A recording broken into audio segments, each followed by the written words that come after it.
The next section of the book that I'm currently writing, I'm talking a little bit about the communication archetypes. I like to think about those in three sort of distinct types. One is the educator, and you're probably familiar with that.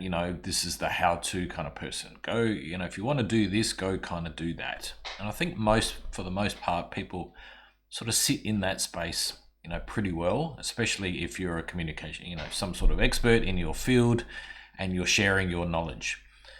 But if you just do that one all the time, it starts to get a little bit of fatigue for your audience. So people kind of want a little bit more rounding than that. So it's really important that you round it out with a couple of others. And so my thoughts on that is the secondary one that you might consider is the thought leader.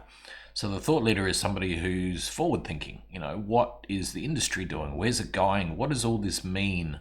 What can we do to prevent something, in the future that might be a good or bad sort of thing coming? So anything that helps people, stop and think a little bit, because people are attracted to those who sort of have that crystal ball a little bit. Where's this going? So it can be really quite interesting. But yet again, that might become a little bit repetitive if that's all you do. So the other thing that I think is really important when communicating is to be a human, right?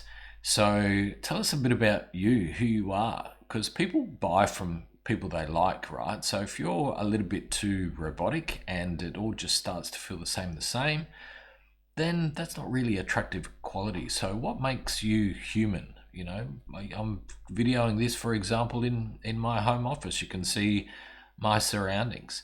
So just even little things like that help your audience get connected a little bit with you. So don't forget the human. So those three things again: the educator, the thought leader, and don't forget to be human.